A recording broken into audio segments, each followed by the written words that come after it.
Sometimes the best motorcycle paths don't start with a product idea.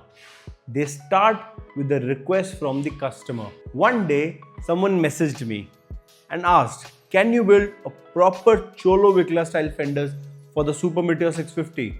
And honestly, that was a challenge we could not ignore. So the Cholo style bikes are known for something very specific. Long, wide fenders that completely transform the stance of the motorcycle.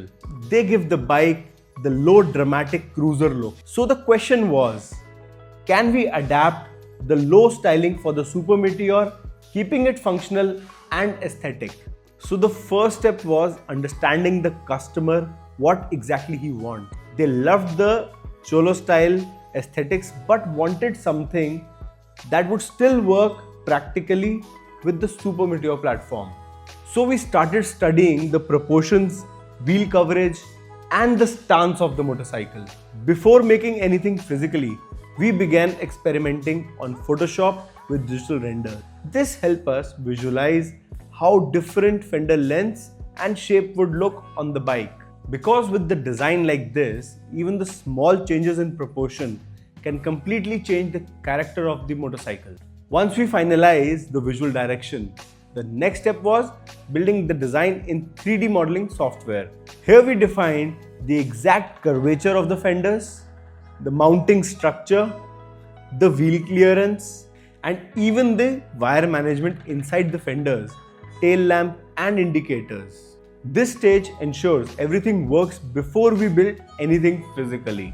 After the digital design was completed, we moved to the next stage, 3D printing the first prototype. This allows us to physically check the design, understanding the real world proportion of the part.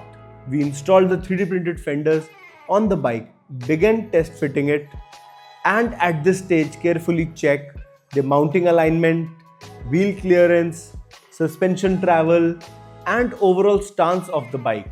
Once the design and the fit were finalized, we produced the final fiber fenders, prepared them for paint, finished them and matched to the stock color scheme of the motorcycle. The painted fenders were then installed on the motorcycle to complete the build. One thing we wanted to ensure was, even though the design looks custom, the installation remains simple. These fenders feature bolt-on fit, a 8 mm thick subframe for the strength, compatibility with the stock tail lamp and indicators, the 180 mm ground clearance, which is actually more than the motorcycle. The stock clearance is 135 mm. And because of the mounting points remain unchanged, the bike still supports the stock seat, Royal Enfield touring seat, and basically any accessory that fits on the original bike. This is the final result. The bike features the Cholo style fenders, a cruiser solo seat, and the chief fairing round. Together, they give the Super Meteor a complete different personality. This project originally started as a custom request, but after seeing the result, we are considering producing these for the riders who want something truly unique. Let me know what do you think about this build.